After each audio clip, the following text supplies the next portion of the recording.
Sekarang saya mau tanya juga, Gus Muhaimin adalah Ketua Umum Partai Kebangkitan Bangsa, PKB adalah bagian dari pemerintahan saat ini. Apakah etis Gus Muhaimin mengkritik pemerintahan saat ini, masih menjadi bagian dari pemerintahan saat ini, tetapi masih menjadi bagian dan mengkritik menjadi cawapres? Saya mau tanya lagi, Pak Tom Lembong.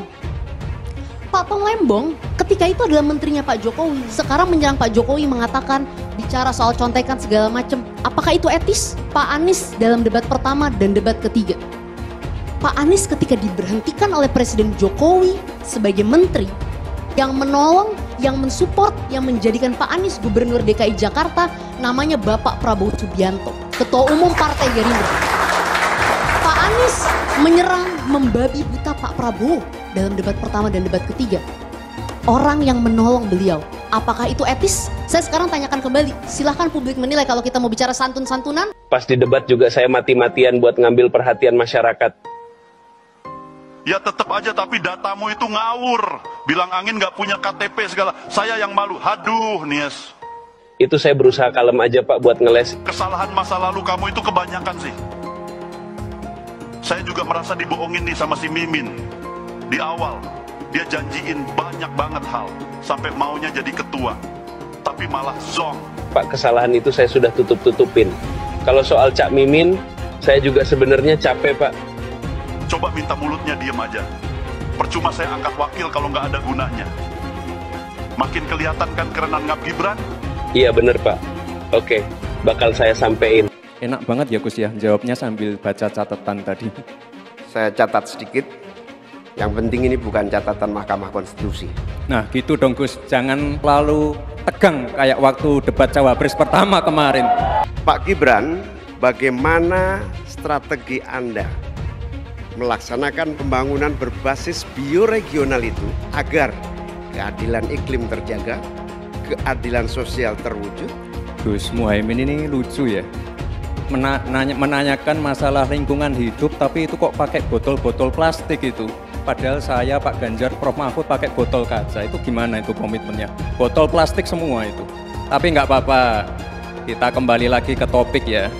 Intinya di sini kita sudah berkomitmen untuk yang namanya pembangunan tidak boleh lagi Jawa sentris, harus mulai Indonesia sentris. Kemarin Gus Muhaimin menolak IKN, tidak apa-apa, akan kita lanjutkan dan akan kita perkuat IKN itu. Sekali lagi, yang namanya pembangunan yang masif harus memperhatikan aspek lingkungan, sosial dan keberlanjutannya. Pertanyaan saya tidak terjawab sama sekali.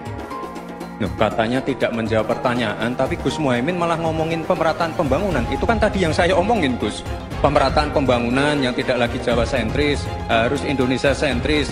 Pembangunan IKN sebagai simbol transformasi pembangunan Indonesia, Papua, dan lain-lain. Itu kan tadi udah saya jawab. Mungkin Gus Muhaimin juga tidak paham dengan pertanyaan yang diberikan ke saya. Mungkin itu kan dapat contekan itu dari Pak Tom Lembong mungkin ya. 16 juta rumah tangga petani hanya memiliki tanah setengah hektar. Sementara ada seseorang yang memiliki tanah 500.000 hektar sebagai kekuasaan yang diberikan negara kepadanya. Di sisi yang lain, kita sangat prihatin. Upaya pengadaan pangan nasional dilakukan melalui food estate.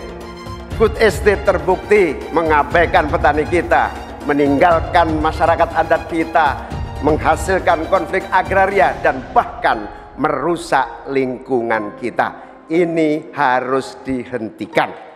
Nomor 1 dan nomor 3 ini kan kompak, food estate gagal. Saya tegaskan sekali lagi Pak, memang ada yang gagal, tapi ada yang berhasil juga, yang sudah panen. Misalnya di Gunung Mas, Kalteng, itu sudah panen jagung, singkong.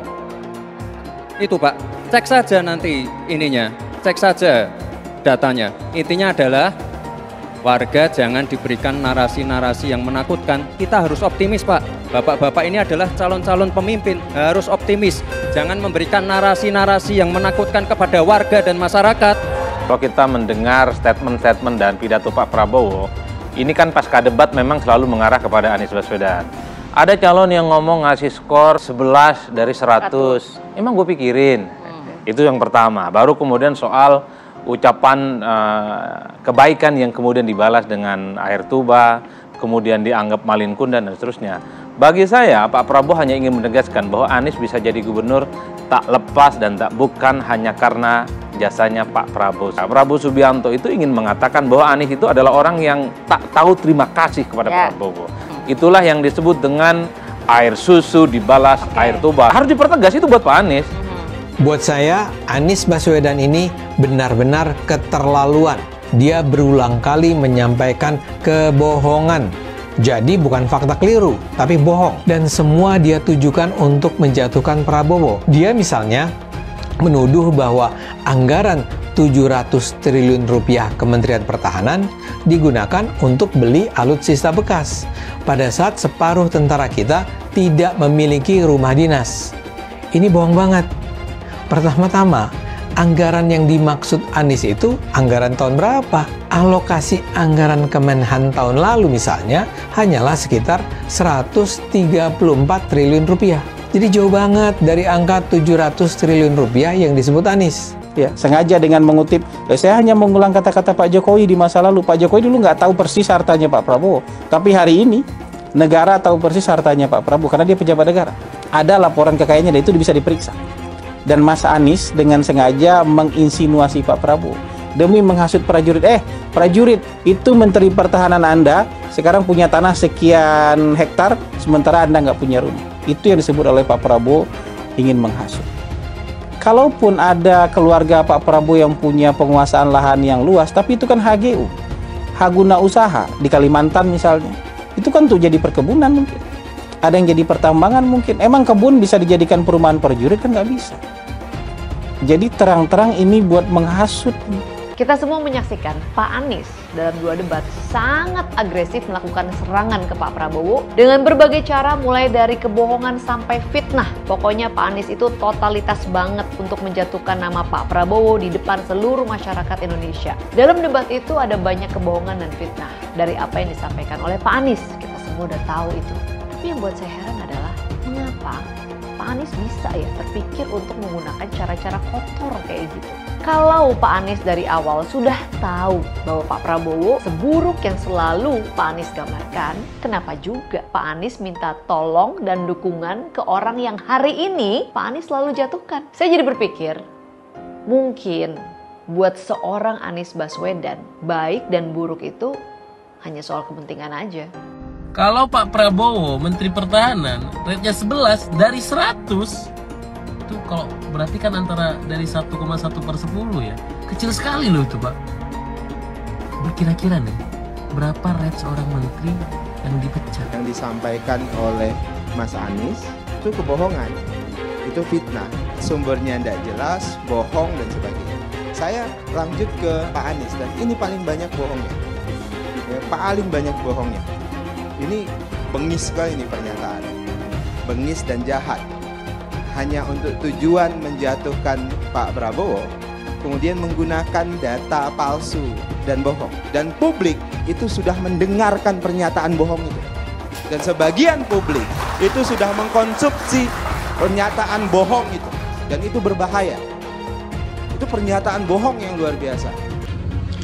Saya lupa bilang, walau terlambat, mau mengucapkan terima kasih kepada Pak Prabowo Subianto, di mana Pak Prabowo pernah menggadaikan tanah pribadinya untuk mengusung dan membantu Pak Anies jadi gubernur.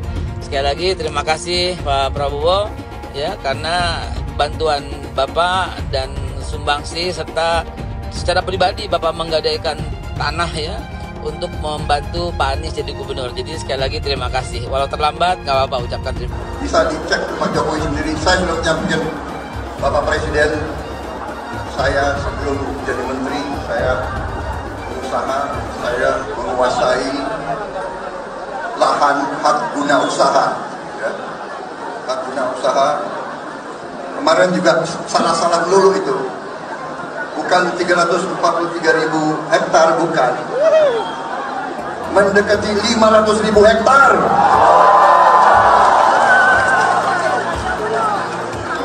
Dia mau ejek, mau menghasut. Dia mau bikin rakyat benci sama saya. Padahal Pak Jokowi ada saya di istana 2,5 tahun yang lalu, saya sudah serahkan tanah itu kepada negara. Saya sampaikan ke Bapak Presiden, kalau lahan ini dibutuhkan untuk lumbung pangan bangsa Indonesia, pakai lahan HGU saya, gunakan, saya siap. Bapak Presiden menyampaikan, Bapak punya lahan lebih dari 340.000 hektar, sementara TNI prajurit kita selebih dari separuh tidak punya rumah dinas. Itu fakta, tidak perlu dibicarakan secara tertutup. Itu kekurangan yang harus kita perbaiki. Dan ketika tadi Bapak mengatakan Bapak akan meningkatkan kesejahteraan, Pak, Bapak ini sudah Menhan selama 4 tahun, hampir 5 tahun, bukan calon Menhan. Jadi harusnya menunjukkan inilah yang sudah saya kerjakan, bukan mengatakan apa yang akan dilakukan. Nah, saya menyampaikan bila saya ditugasi maka kenaikan gaji dilakukan tiap tahun. Maka perumahan prajurit TNI dipastikan dibangun sehingga mereka tidak perlu ngekos, tidak perlu mereka sewa, dan mereka bisa tenang. Mereka diminta mempertahankan setiap jengkal, tapi kita tidak memberikan tempat tinggal bagi mereka berdinas. Itu tidak benar, itu harus dikoreksi. Mungkin ada yang asal bicara tanpa data, ya kan? Mungkin didorong oleh ambisi yang menggebu-gebu sehingga tidak objektif. Saudara-saudara sekalian, saya sebagai Menteri Pertahanan berpegang kepada doktrin, kepada strategi nasional, dan semuanya adalah atas dasar kepentingan bangsa dan rakyat Indonesia, dan saya mampu mempertanggungjawabkan, dan saya berkeyakinan hanya dengan pertahanan yang kuat kita akan dihormati, kita akan menjaga kepentingan nasional kita. Tanpa kekuatan militer, sejarah peradaban manusia mengajarkan bahwa bangsa itu akan dilindas seperti di Gaza sekarang ini. Akan diambil kekayaannya, akan diusir dari tanah airnya. Tidak bisa tidak, kita harus kuat. Kita harus kuat. Terima kasih. Cerita itu cerita, omon, ya. Tak bisa. Jadi tidak hanya omon. Kerjanya omon saja, nggak bisa. Tidak bisa. Sekali lagi Gus, mohon maaf, IKN ini bukan hanya membangun bangunan pemerintah, tapi juga sebagai simbol pemerataan pembangunan di Indonesia. Mungkin nanti setelah pulang dari debat bisa di Google, sudah banyak yang masuk. Namanya pada Agung Sedayu. Dan nanti akan tambah lagi mungkin setelah Pilpres, karena mereka pasti akan wait and see, melihat stabilitas politik di Indonesia. Saya itu tanya tips and triknya agar investasi ataupun proyek-proyek besar bisa di sana. Sebab saya lihat itu ada 32 proyek pemerintahan pusat, ada juga berbagai program-program yang luar biasa, patut kita banggakan. Dibandingkan dengan misalnya Kota Madiun yang hanya 11%, Cirebon hanya 7%, Tasikmalaya. Kita ingin triknya apa? Sehingga akses pendanaan pembangunan itu bisa bersifat adil dan merata. Kalau kita jadi pemerintah pusat nanti, tugas kita adalah membagi secara adil seluruh proyek-proyek nasional kita. Jumlah proyek, jumlah anggaran yang digelontorkan ke Solo sebelum saya jadi wali kota itu lebih besar. Saya tahulah ini arah pertanyaannya kemana. Tapi yang jelas ini Gus, apa yang sudah dibangun, yang kita lihat bukan bangunan fisiknya saja, tapi kita lihat impact-nya ke warga. Bangun masjid menggunakan CSR dari Abu Dhabi, impact-nya apa?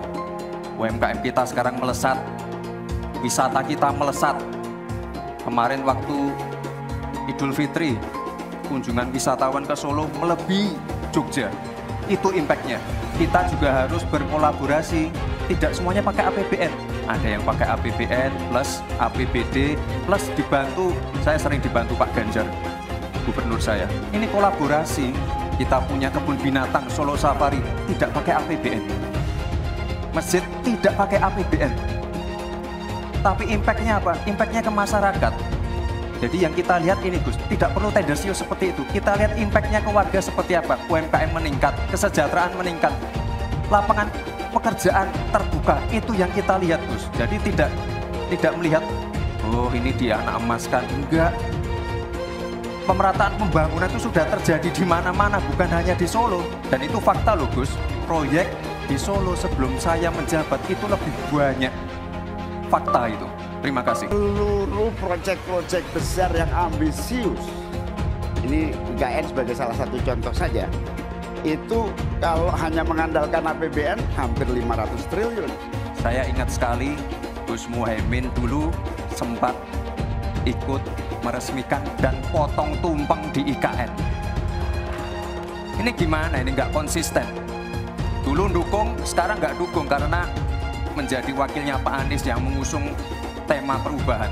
Sekali lagi Gus, mohon maaf, IKN ini bukan hanya membangun bangunan pemerintah, tapi juga sebagai simbol pemerataan pembangunan di Indonesia, sebagai simbol transformasi pembangunan di Indonesia. Kami memiliki satu tekad bahwa di dalam pemerintahan yang akan datang minimal harus dibangun 40 kota baru yang selevel dengan Jakarta. Gus Muhaimin ini agak aneh ya. Pengen bangun kota selevel Jakarta tapi nggak setuju sama IKN. Saya barusan dari IKN. Mas Anies, dengan berbagai kondisi yang ada di Jakarta, apa pendapat Mas Anies ketika kemudian Indonesia sentris itu ingin dibangun, mimpi besar anak bangsa sejak presiden sebelumnya ingin dibangun untuk memindahkan ibu kota dari Jakarta ke IKN? IKN hanya membangun tempat untuk aparat sipil negara bekerja, bukan untuk rakyat. Jadi jangan kita meniru pemerintah Belanda. Mereka punya kota tua, ketika kota tua turun permukaan mereka pindah ke selatan, bikin di sekitar Monas, ditinggalkan, masalah tidak diselesaikan. Kita harus menghadapi masalah dengan menyelesaikan. Apakah boleh saya simpulkan kalau begitu Mas Anies dalam posisi yang oposisi terhadap beberapa kebijakan termasuk IKN, menolak IKN dilanjutkan? Saat bicara tentang ibu kota baru kita, banyak orang bilang ngapain keluarin 470 triliun buat IKN, mending dibagi-bagiin ke orang miskin. Itu pola pikir yang sempit, yang cuma mikirin solusi sementara. Kepadatan penduduk, populasi yang membludak, polusi yang semakin parah, itu semua jadi permasalahan yang harus dipikirkan solusi jangka panjangnya. Dan IKN adalah solusi tersebut. IKN dibangun untuk menyelesaikan permasalahan yang sekarang sekaligus mencegah permasalahan yang mungkin akan datang di masa depan. Kesejahteraan masyarakat Indonesia harus menjadi prioritas utama. Milih Anies dan Imin setidaknya sudah menyelamatkan Indonesia dari kehancuran. Gus Dur saja dikudetanya, apalagi rakyat. Yang satu memang jago kata-kata, jago beretorika, nggak kelawan kalau soal kata-kata. Di sisi lain, kita sama-sama melihat yang sudah ditulis pakai tangan dia sendiri, pakai hati dia sendiri, lagi dia ingkari, apalagi hanya mengandalkan kata-kata dan janji. Pun demikian dengan janji Cak Ponimin. Gus Muhaimin memberikan program siapapun yang hamil yang ada di muka bumi Indonesia ini akan diberikan tunjangan selama hamil. Karena itu yang masih jomblo secepatnya nikah, hamil, dibiayai kehamilannya oleh Gus Muhaimin. Akan mendapatkan subsidi, akan mendapatkan tunjangan rata-rata 6 juta selama kehamilan. Gus Muhaimin dan PKB menang. Semua yang punya sepeda motor, BBM-nya kita subsidi gratis tanpa biaya. Siapa yang di sini punya sepeda motor? Tahun 2024 PKB menang, Gus Muhaimin presiden, disubsidi serendah-rendahnya harga subsidi BBM. Kalau PKB sekarang bukan PKB Gus Dur, ini PKB Caimin. Jadi beda, PKB-nya sudah beda. Jadi nggak bisa lagi menurut saya, memang masih tetap jualan nama Gus Dur, itu ada larangannya jelas sekali. Tapi ya namanya orang masih mencuri-curi, kebiasaan kayaknya mencuri-curi. Mencuri partai, sekarang mencuri gambar. Gus Dur pendiri partai, orang yang dikatakan oleh Caimin sebagai guru politiknya, malah dikudeta, apalagi rakyat. Susah kan mau milih pemimpin seperti itu nanti? Pak Prabowo hari ini adalah calon presiden dari Partai Gerindra. Saya sampaikan berkali-kali bahwa saya tidak ingin menjegal, saya tidak mau menjadi orang yang dibawa untuk berhadapan dengan Pak Prabowo dan menghentikan Pak Prabowo. Saya tidak mau. Dan saya katakan itu kepada siapapun yang datang kepada saya untuk berbicara tentang calon presiden. Yang nanti anak saya dan anak-anak saya akan ingat itu. Nah, saya tidak mau mengkhianati, menikam pada orang yang dulu sudah bekerja, membantu, dan berjuang bersama. Jangan sampai Indonesia jatuh ke tangan pembohong. Jangan sampai Indonesia jatuh ke tangan Anies Baswedan. Anies pintar asumsi bukan pintar bicara, tidak pintar kerja. DKI Jakarta sudah menjadi parameter Anies tidak pantas jadi presiden. Saya mensyukuri kenapa kalah, kenapa ditahan. Saya bersyukur atas itu semua. Saya coba bayangkan ya, kalau seandainya waktu itu kita menang gitu ya, hari ini belum tentu kita bisa nikmati seperti ini. Kita bersyukur 5 tahun Tuhan izinkan kasih ke orang yang pintar ngomong untuk kerja. Coba kalau kita bayangkan gitu ya, kalau kemarin saya masih jadi gubernur, ini saya udah turun ini. Tapi yang pintar ngomong itu dikira orang hebat kan? Ini lebih berbahaya tahun 2024. Langsung ketahuan karakternya. Langsung ketahuan itu. Di saya juga ada kutipan Pak di kamar saya Pak. Tulisannya, Jakarta telah mengambil keputusan yang fatal. Bilang dihalang-halangi, Anies masih sering bikin acara di sana-sini. Bebas pula. Duh, nggak capek apa ngibulin rakyat mulu Pak? Nah yang gue pertanyakan nih, Anies itu kampanye di mana-mana sering naik pesawat jet. Nah pesawat jet biaya sewanya dari mana Pak? Atau itu pesawat jetnya siapa Pak? Coba jujur deh. Karena setahu gue nih, itu punya bos Anda, Surya Paloh. Anies bicara soal pendidikan. Padahal waktu dia di Jakarta, dia sendiri nggak mampu buat memberikan bangku sekolah yang cukup waktu mimpin di Jakarta. Artinya, dia nggak mampu memberikan bukti kalau omongan dia itu bisa dilaksanakan. Anies bilang setiap jabatan harus diisi sama orang-orang yang kompeten. Lah, faktanya di Jakarta, beberapa jabatan diisi sama orang-orang dekatnya dia. Nggak kompeten pula. Terus TGUPP, itu yang jumlahnya seabrek-abrek, fungsinya buat apa Pak? Kok Jakarta makin berantakan sih? Sekali lagi, Anies nggak bisa membuktikan omongannya. Anies bilang dia akan membuka lapangan kerja. Yang dulu janjinya 200.000 lapangan kerja, ternyata cuma omong kosong, alias cuma janji palsu. Soal pembangunan yang berkelanjutan. Dia bilang di Jakarta dia udah meneruskan yang udah baik. Lu jangan percaya ya, itu ngibul. Faktanya nggak seperti itu loh. Belum lagi nih, program penanggulangan banjir. Jadi di daerah Jakarta itu ada daerah yang sebelumnya udah bebas banjir. Pas Anies mimpin, kok bisa-bisanya daerah itu banjir lagi? Gimana nggak banjir kalau kalinya udah nggak pernah dikeruk sama dibersihin Pak? Kalau soal Jakarta, gue bisa bicara banyak deh. Jadi gue saksi bobroknya kepemimpinan Anies di Jakarta. Dan gue bisa pastiin, omongan manisnya Anies soal apa yang dia lakukan waktu mimpin Jakarta itu banyak ngibulnya. PKI yang kita harapkan, Anies Baswedan yang begitu jelas Islamnya, 4 tahun 8 bulan jadi gubernur. Mana peraturan pergub saja yang melarang miras?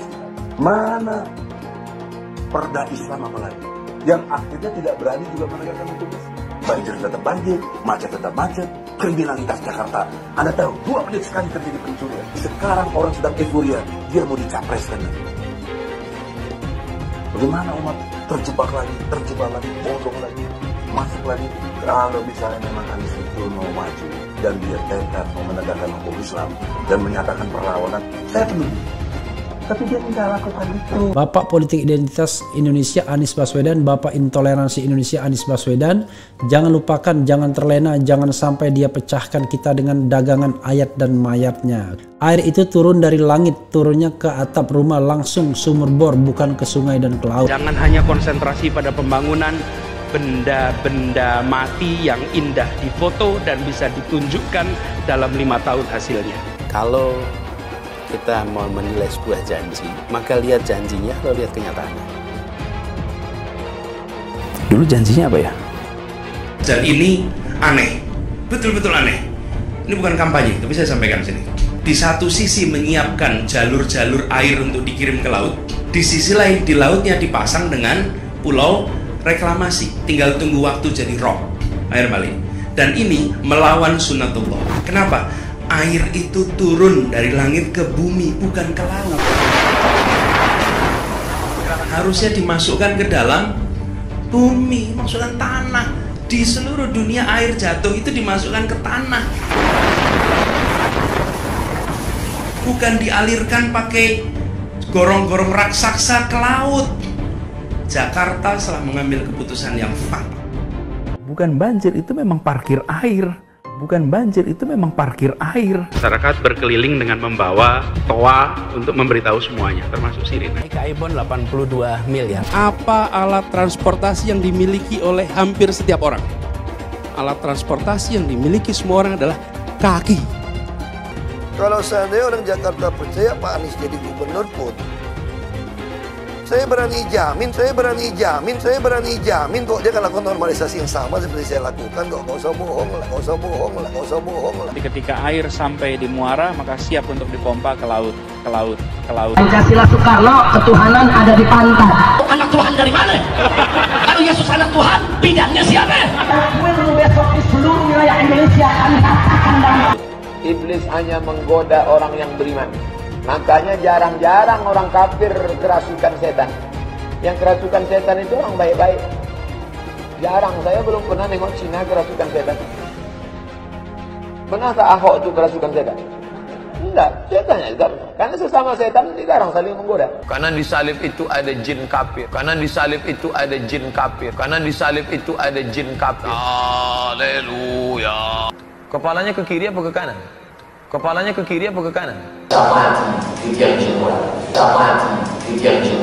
Kita percaya salib itu lambang mulia, bukan jin.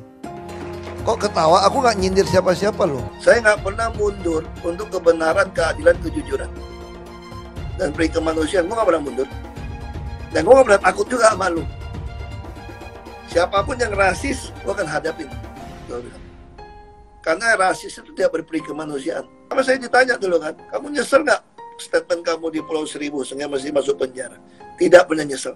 Karena saya mengatakan kebenaran. Anies menuduh Jokowi melakukan penjagalan. Padahal Anies lupa pada rekam jejaknya sendiri di tahun 2017, di mana Anies melakukan penjagalan terhadap Ahok. Semua cara dilakukan, termasuk melakukan politik identitas berbasis agama, sampai-sampai menggunakan kelompok FPI, HTI, dan kelompok intoleran lainnya. Sudah barang pasti, Anies tidak akan melanjutkan program-program Jokowi. Legasi-legasi dari Pak Jokowi akan dihancurkan oleh Anies. Programnya akan diacak-acak oleh Anies Baswedan. Lihat Jakarta, hancur semua. Semisalnya Anies menang, maka ibu kota baru atau IKN nggak akan jalan. Pembangunan akan di-stop. Kita bisa melihat rekam jejak Anies saat menjabat di Jakarta selama 5 tahun. Tidak ada satupun janji yang dipenuhi dan tidak ada kinerja yang bisa dibanggakan. Dari DP 0%, POC, kelebihan bayar, Formula E, banjir, sumur resapan, jalan rusak, dan gonta-ganti nama jalan. Jika Anies menang, maka FPI dan HTI, Ormas Khilafah, akan kembali. Apa kita mau Pancasila diganti oleh Khilafah? Bagian Indonesia Timur yang mayoritas non-Muslim pasti tidak akan setuju dengan Khilafah. Mungkin Indonesia akan bubar jika Anies memimpin. Perkataan Ahok sudah terbukti dan Jakarta sudah menjadi korban. Jangan biarkan Indonesia menjadi korban kibulan Anies Baswedan. Kalaupun Prabowo terus mengklaim bahwa hanya dialah yang mirip dengan Jokowi, ya itu kan klaim aja. Saya aja bisa kok klaim kalau saya mirip dengan Tom Cruise. Tapi itu kan klaim, orang lain pasti banyak yang nggak setuju. Saya sendiri heran dengan banyak orang yang menyamakan Prabowo dengan Jokowi. Sama apanya? Secara karakter itu udah jelas beda. Secara sifat juga beda. Pak Jokowi orangnya dingin, bisa menahan emosi, sedangkan Prabowo meledak-ledak dan temperamental. Dari situ aja kita bisa melihat perbedaan yang begitu besar dari seorang Prabowo dan Jokowi yang jelas nggak akan sama. Perbedaan karakter dan sifat inilah yang nggak mungkin bisa disamakan antara Jokowi dan Prabowo. Kalau misalnya Prabowo sekarang sibuk muji-muji Jokowi terus, itu karena dia ingin memanfaatkan nama Jokowi yang tingkat kepuasannya tinggi supaya dia itu menang. Itu aja. Nanti kalau sudah menang juga seperti kata peribahasa, habis manis sepah dibuang. Lagian kalau Pilpres 2019 Pak Prabowo yang menang, pertanyaannya, maukah dia merangkul Jokowi seperti Jokowi merangkul Prabowo sekarang? Saya rasa sih enggak ya. Pak Prabowo itu tipikal orang yang enggak mau kalah. Perhatikan aja waktu dia kalah di Pilpres 2019, ngamuknya kayak apa? Sehingga pendukungnya bikin kerusuhan di depan KPU dan akhirnya jatuhlah korban jiwa. Itu logika sederhana. Dimanapun dalam sebuah instansi, ketika terjadi pergantian pucuk pimpinan, pasti akan diikuti pergantian gerbong besar-besaran. Wajar aja, karena untuk menjalankan sebuah organisasi, orang-orangnya harus yang sudah dikenal dengan dekat, bukan orang-orang yang baru mendekat. Memangnya Pak Prabowo mau ketika dia berkuasa nanti di sampingnya ada seorang Jokowi? Nehilah. Prabowo juga paham bahwa matahari kembar dalam kekuasaan itu merepotkan. Maka yang akan disingkirkannya pertama kali tentu orang-orang Jokowi yang sekarang membantu dia. Dan menggantinya dengan orang-orang kepercayaan Prabowo yang selama ini bersama dia. Bagaimana bisa memimpin negara kalau emosi presidennya sesuai dengan mood pribadinya dia? Bahaya sekali. Kalau nanti ada ketersinggungan sedikit di dalam hubungan antar negara misalnya, bisa-bisa nanti sibuk perang terus. Lah, belum jadi presiden aja, Prabowo sudah keluar sifat aslinya, ngatain Anies, goblok, tolol, hanya karena tersinggung waktu dihajar di debat. Prabowo jelas bukan Jokowi. Itulah kenapa 2 periode di Pilpres 2014 dan 2019 saya tidak milih Prabowo. Selain rekam jejaknya yang kelam dengan pelanggaran hak asasi manusia, juga keterkaitan Prabowo dengan Orde Baru, emosi Prabowo yang tidak stabil itulah yang mengerikan buat saya. Kebayang nggak sih kalau misalnya Prabowo berkuasa, maka akan terjadi pergantian besar-besaran orang-orangnya Jokowi, mulai dari Kapolri, Panglima TNI, bahkan menteri-menteri. Komisaris-komisaris yang sekarang mendapatkan jabatan di era Jokowi tentu akan digantilah dengan orang-orangnya Prabowo. Kalaupun mereka masih dikasih jabatan komisaris, ya dicucu perusahaan saja biar pada nggak ribut semua. Saya dulu milih Jokowi karena melihat bahwa Jokowi punya pandangan luas ke depan bagaimana Indonesia bisa maju dengan pencapaian ekonomi dan kemampuan adaptasinya Jokowi dengan teknologi. Kadang terlihat gemoy, tapi sebenarnya dalam dirinya itu ada sumbu pendek yang akan menyala ketika dia merasa tidak suka. Dan perbedaan paling besar antara Jokowi dan Prabowo adalah cara pandangnya terhadap Indonesia ke depan. Yang terjadi nanti akan seperti Kim Jong-un, Presiden Korea Utara, yang secara persenjataan di negaranya dinilai kuat, tetapi ekonomi masyarakatnya sangat lemah karena uang yang seharusnya untuk memperkuat ekonomi malah sibuk dibelikan senjata. Rakyat akan dikorbankan ekonominya karena ketakutan Prabowo yang berlebihan. Kebayang nggak? Ketika dunia berubah dengan teknologi, Prabowo pasti gagap dengan perubahan itu karena ketidakmampuannya untuk beradaptasi. Yang dilakukan oleh Prabowo adalah terus-menerus beli alutsista, beli senjata, seakan-akan kita akan mendekati perang. Dan dampak untuk mengamankan ekonomi yang lemah nanti, apalagi selain pajak juga nanti akan dinaikkan setinggi-tingginya. Kalau Prabowo itu, cara pandangnya itu masih jadul banget. Coba perhatikan ketika debat di tahun 2019. Prabowo bahkan nggak ngerti dengan konsep unicorn dan hanya bisa menjawab, yang online-online itu ya. Itu menunjukkan Prabowo tidak mampu beradaptasi dengan situasi saat ini, apalagi dengan situasi di depan nanti. Itu memang karakter aslinya Prabowo dan tidak bisa dipaksakan juga dia untuk bicara teknis dengan data. Prabowo bukan orang yang mampu bicara data. Dia hanya kuat di retorika.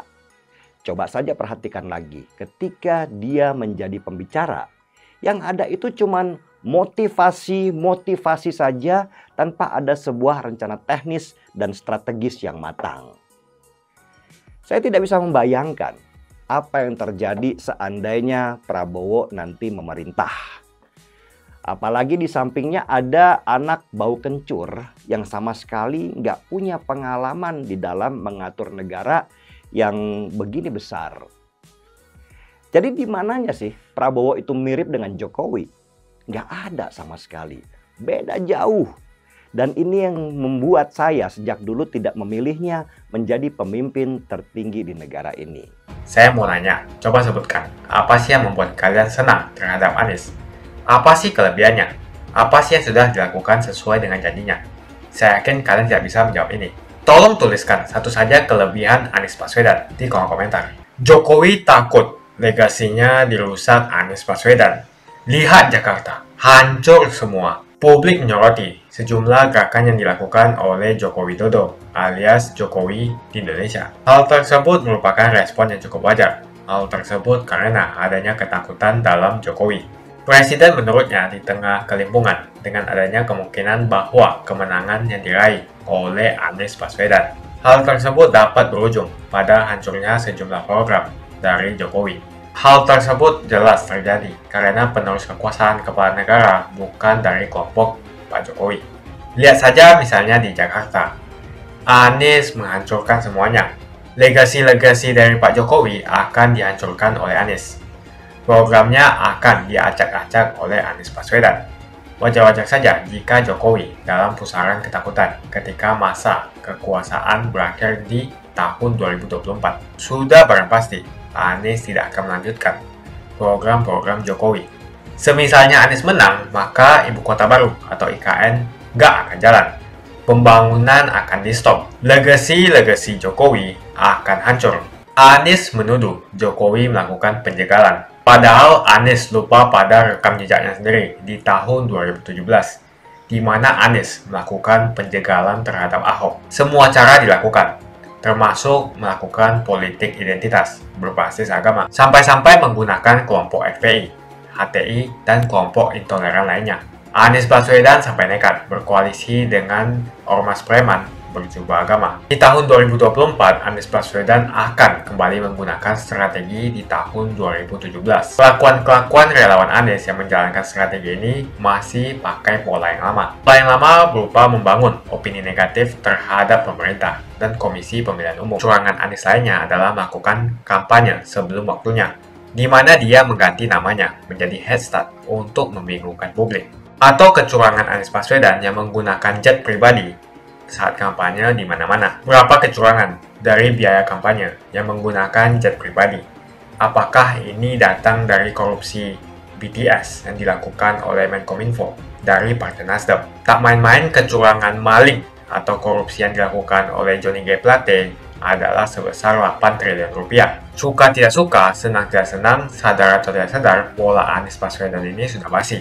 Nampaknya para relawan Anies sudah tak punya cara atau metode lain dalam berkampanye sehingga memainkan strategi play victim. Memang basi sih strategi ini, tapi sangat terbukti ampuh, apalagi jika ditambahkan dengan jualan isu agama. Tampaknya sih sulit menjual isu agama karena ketiga bakal calon mempunyai agama yang sama. Ataukah mereka akan bikin heboh lagi dengan menyebarkan hoax bahwa Ganjar akan diisukan sebagai seorang yang beragama kafir? Atau mungkin mereka akan membuat hoax bahwa Ganjar adalah anak PKI, ataukah Ganjar Pranowo adalah keturunan non-muslim?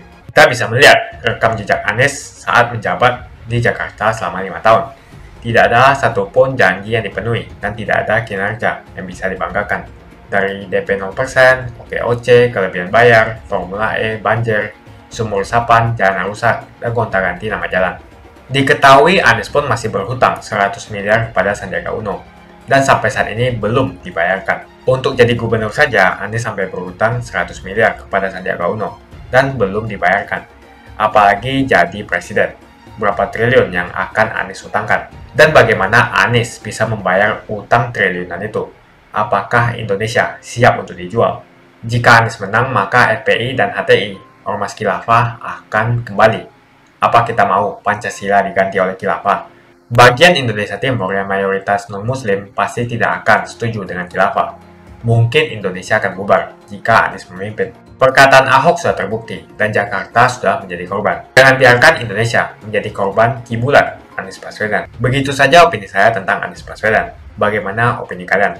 Tuliskan di kolom komentar. Pastikan kalian semua menekan like di video ini. Dan jangan lupa bagikan video ini ke teman dan family Anda supaya mereka semua mengetahui tentang informasi ini. Tekan tombol subscribe dan bunyikan lonceng notifikasi supaya kamu tidak ketinggalan.